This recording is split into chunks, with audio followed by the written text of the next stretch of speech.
Summer 1943.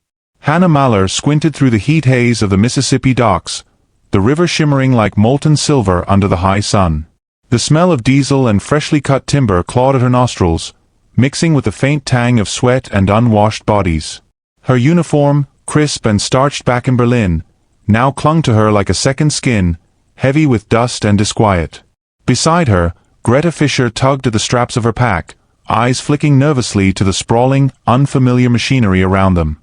Smoke spiraled lazily from stacks of cargo ships, the hum of activity drowning out the low murmur of the women's frightened whispers. They had crossed the Atlantic as prisoners of war, expecting the worst: crowded barracks, rationed bread, and the constant, bitter edge of hunger. Instead, the American docks sprawled before them like a promise and a puzzle. Tanks glimmered in the sun, polished steel reflecting the sky, while soldiers moved with a precision Hannah could scarcely believe, their boots clicking in perfect rhythm, rifles slung like extensions of themselves. It was an orchestra of control, discipline, and overwhelming might. Hannah's jaw tightened. "It's too clean," she murmured to Greta. "Too organized. How can an army be this happy?" Greta's lips pressed into a thin line, a smirk tugging at the corner despite the tension. "Perhaps they just want us to faint from shock before interrogating us," she whispered, half joking, half terrified. From the other side of the dock, a tall man in an olive-drab uniform, Lieutenant Samuel Harding, observed the arrival with an ironic twist of his lips. He had seen hundreds of prisoners pass through these docks, but the wide-eyed expressions of German women were a particular delight. "They're expecting misery," he muttered under his breath, more to himself than anyone else. "They'll get, well, something else entirely." Beside him, Sergeant Raymond Thompson adjusted his hat and chuckled quietly. "Nothing says welcome to America like a logistical nightmare, Sam. But today we've done it right." The women were herded onto waiting trucks, their boots clattering against the wooden planks, each step echoing like a drumbeat of inevitability. Hannah's eyes lingered on the river, imagining the home she would never see again, the streets of Berlin crowded and grey, now replaced with the vast, orderly chaos of this foreign land. Greta's fingers clenched the straps of her pack as the truck rumbled forward, the sun glinting off the tanks and cranes, the machinery moving with a confidence and scale that made her stomach twist. They had been trained to fear America, to view it as a land of excess and mockery, yet every detail of the docks contradicted what they had been told. "Baseball fields beyond the barracks," Sam Harding called out to Sergeant Thompson as they led the trucks toward the POW camp. "And mess tents fully stocked. 2,000 calories a day minimum. Keep the rations strict but humane." He glanced at the women through the rearview mirror of the command jeep, noting their wide-eyed disbelief. "You'd think they were expecting a tea party," he muttered, almost smiling. Inside the truck, Hannah pressed her forehead against the wooden slats, watching the camp grow nearer. Tents rose like orderly dominoes, and the neat rows of soldiers practicing drills seemed almost unreal. She could see a cook flipping pancakes in a mess tent, the smell of frying bacon weaving through the air, a sound and scent so foreign it made her stomach twist in confusion and longing. "We were told to fear them," she said quietly, almost to herself. "And yet, they are just people." Greta's hand found hers, a silent acknowledgement that neither of them could yet articulate. Fear and suspicion were meeting a strange, unnerving respect. The truck stopped at the gates of the camp, and Colonel George Whitman stepped forward, clipboard in hand, a figure of authority as immovable as the tanks parked behind him. His gaze swept over the women, precise and assessing, yet not unkind. Hannah met his eyes for a heartbeat, sensing the scale of what lay ahead: discipline, order, and a might that was almost beautiful in its certainty. As they disembarked, the sun dipping low enough to gild the tents in molten gold, Hannah inhaled sharply, her lungs filling with the scent of heat, metal, and possibility. Greta gave a quiet laugh, sharp with irony. "We thought this was punishment," she said. "Perhaps it's something else entirely." And then the gates clanged shut behind them, the echo resonating like a drumbeat of fate. They were prisoners, yes, but the reality of America, its order, its power, its uncanny, almost playful humanity, had already begun to unsettle every certainty they had carried across the Atlantic. What came next would challenge not just their expectations, but the very lens through which they had viewed the world. The Mississippi sun burned down on them, the river glinting, the camp alive with sounds both threatening and oddly comforting. Hannah and Greta exchanged a glance, knowing instinctively that the summer of 1943 would change everything.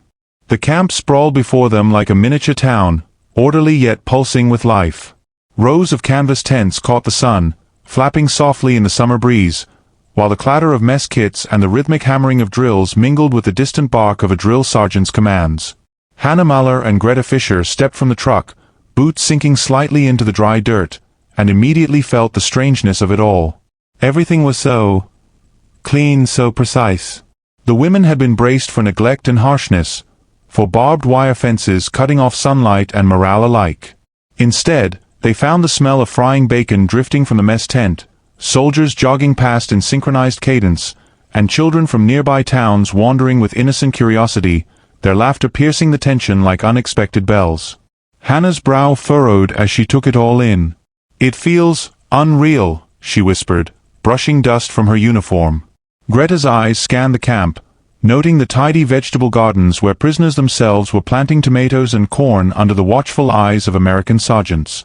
"I expected misery," she muttered, her voice a mix of cynicism and awe. "And instead, it's almost cheerful." Hannah let out a quiet laugh, bitter with disbelief. "Cheerful? At a POW camp? In America?" Lieutenant Samuel Harding appeared at the edge of the camp, clipboard in hand, watching the women with a mixture of curiosity and mild amusement. Beside him, Sergeant Raymond Thompson adjusted his cap and shook his head with an almost imperceptible grin. "They're trying to figure out if it's a trap," Thompson said quietly, and Harding chuckled under his breath. "If they only knew," he murmured, watching the German's wide-eyed glances follow a soldier flipping pancakes in the mess line. His movements so fluid and precise it seemed choreographed. Hannah and Greta were assigned to their tent, a surprisingly well-maintained canvas structure with clean cots and modest storage for their belongings. The women unpacked in silence, absorbing the subtle irony that they had been brought halfway across the world only to be treated with what bordered on respect. The camp rules were strict but humane: enough food, regulated rest periods, clear expectations. 2,700 calories a day, a sergeant had told them earlier, more than most civilians in Europe get in a week. Hannah bit her lip at the thought, her mind spinning. In Berlin, she had subsisted on stale bread and watery coffee.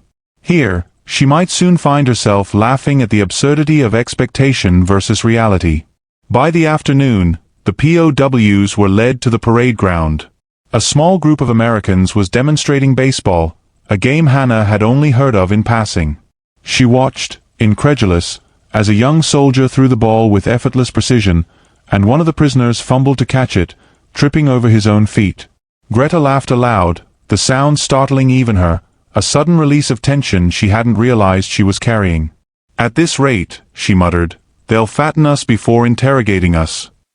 Hannah joined in, the corners of her lips twitching upward despite the knots in her stomach. Humor, she realized, could be a weapon as potent as fear, and yet far gentler. Over the next few days, the rhythm of camp life seeped into the women's consciousness.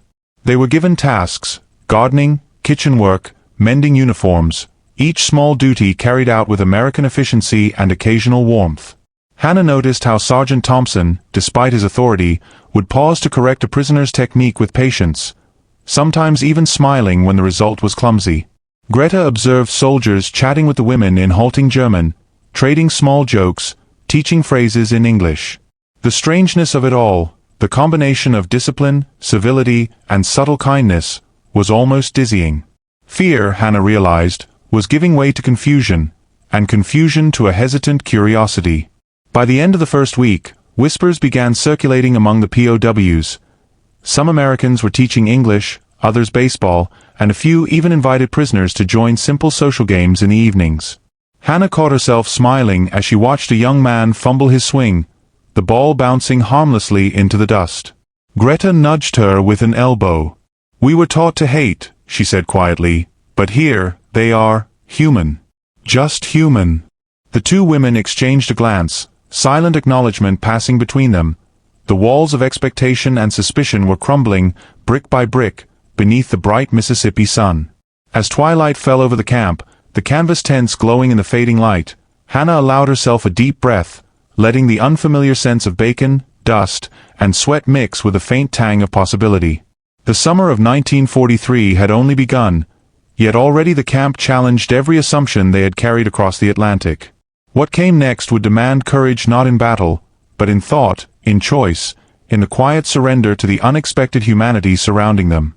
And deep in her chest, Hannah felt the first stirrings of wonder, a dangerous, intoxicating, and utterly disorienting wonder.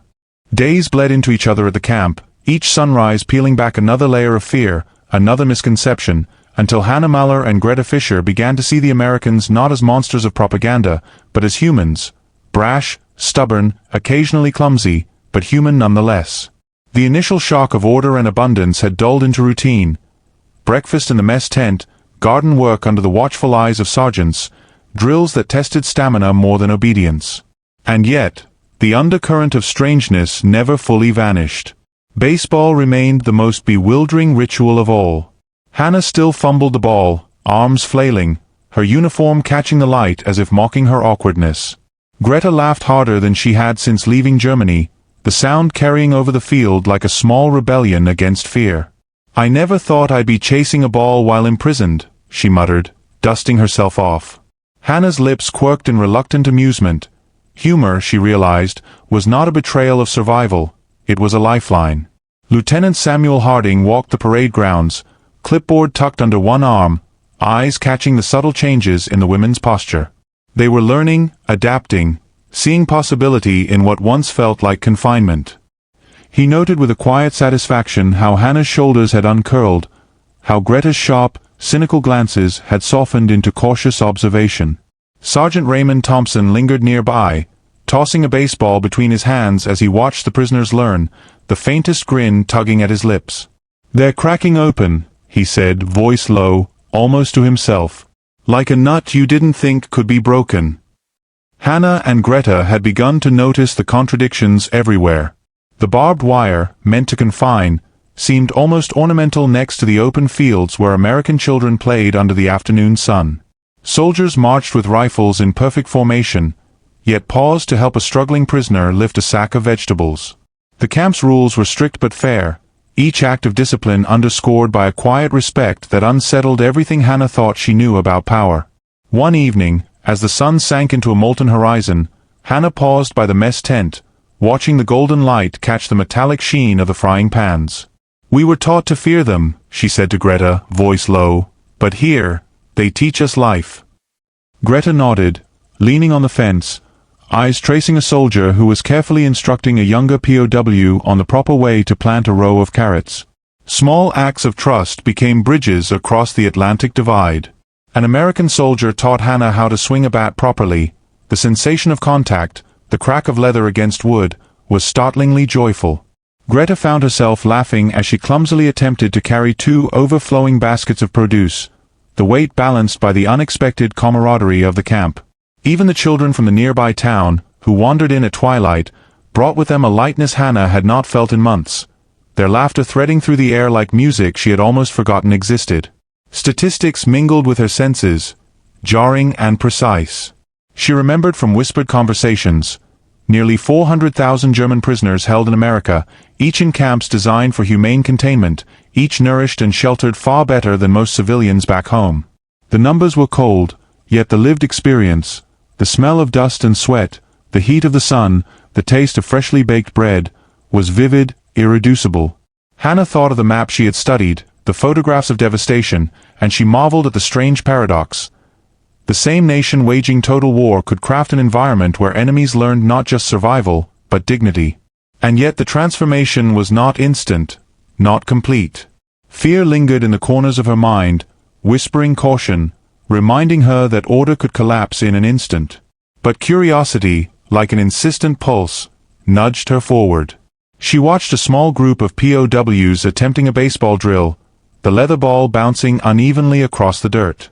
One prisoner flailed spectacularly, tripping over his own feet, and Greta burst into laughter, her arms thrown wide in unrestrained mirth. Hannah joined her, letting herself be carried along, feeling the tension in her chest loosen, brick by brick. By the end of the week, a subtle, powerful shift had taken hold. Hannah noticed herself anticipating the day's routines, curious about each new task, each interaction. Greta had begun to speak more freely with the Americans, asking questions about their homes, their families, their strange customs. In the quiet moments, the two women would trade glances, a shared acknowledgement that fear was no longer the only lens through which they could see the world. The camp, with its contradictions of discipline and kindness, control and freedom, was reshaping them, urging them to reconsider everything they had learned about enemies, about humanity, and about themselves. And as twilight fell, the tents glowing soft and amber against the sprawling fields, Hannah felt a stirring she could scarcely name, hope, perhaps, or the beginning of understanding. The summer of 1943 was teaching her that strength did not always roar. Sometimes, it breathed quietly, invisibly, and yet with undeniable power. The next challenge awaited, looming on the horizon like a shadowed promise, and both women sensed that the real test of courage would not come from bullets or orders, but from the strange, disarming humanity that had begun to inhabit this foreign land. The morning sun struck the camp like a hammer, flattening the shadows and gilding the tents with a brilliance that made Hannah Mallor shield her eyes. Today was no ordinary day. The distant roar of engines hinted at what was coming. Colonel George Whitman had ordered a full inspection by visiting officers, and the women knew the scale of what they would witness could shatter everything they thought they understood. Greta Fisher's hands trembled slightly as she adjusted her uniform, eyes darting over the parade ground where soldiers were forming into impossibly straight lines, rifles gleaming in perfect alignment. "We're about to see everything," she murmured, half to Hannah, half to herself, her voice carrying the tension of anticipation and fear. Lieutenant Samuel Harding paced along the edge of the field, clipboard pressed under one arm, while Sergeant Raymond Thompson made last-minute corrections to the formations. "Remember," Harding called quietly to the officers, "precision matters, but so does appearance. This isn't just a review, it's a statement. Let them see the scale of what we are capable of." Hannah caught the glint of something almost poetic in his eyes, a sense of pride intertwined with the overwhelming responsibility of wielding power. She had been taught to fear men like him, yet now she could only watch, rapt, as the machinery of this army moved like a living, breathing organism. The first rumble came from the edge of the camp. Tanks rolling across the open field, their tracks carving deep lines into the dirt, a low, resonant growl that vibrated through the soles of Hannah's boots. Planes streaked overhead in tight formation, their engines a symphony of authority and menace, yet also of awe. Hannah felt her stomach lurch, not from fear alone, but from the sheer scale of the spectacle. Greta's hand found hers instinctively, the two of them anchoring each other amidst the sensory storm. "It's overwhelming," Greta whispered. Hannah nodded, unable to find words. The scene was poetry made manifest in steel, sweat, and discipline. The visiting officers, tall and imposing, strode down the center of the parade ground, their sharp eyes catching every misstep. Whitman's voice cut through the hum of machinery, crisp and commanding, "Attention! POWs, observe. Soldiers, execute with precision." Hannah's gaze swept over the camp, soldiers saluting, rifles raised, boots moving in perfect cadence. For the first time, she understood what she had only glimpsed in reports and photographs. The sheer, breathtaking scale of human coordination, a living testament to organization and resolve. The American military was more than might. It was a sculpture of purpose, carved in motion and intention. Hannah and Greta were moved to the edge of the parade ground, where they could observe without interference. They had been taught to fear, to suspect, to anticipate cruelty, but now, confronted with this grandeur, they felt a strange, almost intoxicating respect. The tanks passed close enough that Hannah could feel the heat radiating from their engines, the metallic scent sharp in the air. Planes dipped and turned, engines screaming across the horizon. Soldiers marched in perfect alignment, their faces a study in focus and pride. Greta swallowed hard, the absurdity of it all striking her. The same nation she had been taught to despise could orchestrate such formidable, disciplined beauty without malice toward her. Lieutenant Harding caught her glance and, with a subtle nod, acknowledged what she could not yet say aloud. The display was as much for them as for the visitors. Hannah felt a swell of understanding, her chest tightening as the enormity of the moment pressed in. Strength, she realized, was not always raw or violent. Sometimes it was quiet, deliberate, and breathtaking in its precision. Fear had not disappeared, but it had been tempered by awe, by the recognition that power could be wielded with order rather than chaos. The climax of the inspection arrived with a final flourish. Tanks halted in perfect symmetry, planes banked in unison, and the soldiers froze mid-step, rifles raised, a single heartbeat of absolute stillness before the applause of engines and boots resumed. Hannah's breath caught as she absorbed it all. The order, the discipline, the human will magnified into monumental motion. Greta's grip tightened on her arm, a silent acknowledgement of what they were witnessing. Liberation not in chains broken, but in the expansion of perception, in the shattering of expectation. Whitman's eyes swept the camp, pausing on Hannah and Greta for the briefest instant, a flicker of recognition passing between them. They were not merely observers. They were participants in a revelation that transcended rank, nationality, and fear. In that suspended moment, Hannah understood that the world was larger, stranger, and more capable of wonder than she had dared imagine. As the sun sank lower, casting long shadows that stretched across the parade ground like ribbons of gold and gunmetal, the women felt the tension finally release.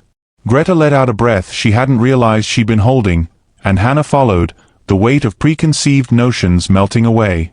The camp, the soldiers, the machinery, all of it stood not as a threat, but as a monument to human effort and resilience.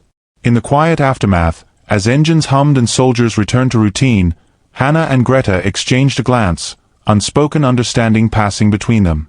They had arrived as prisoners, brought across oceans by circumstance and war. Yet in the presence of such scale, such precision, such undeniable human determination, they felt the first stirrings of liberation, not from physical confinement, but from the tyranny of fear itself.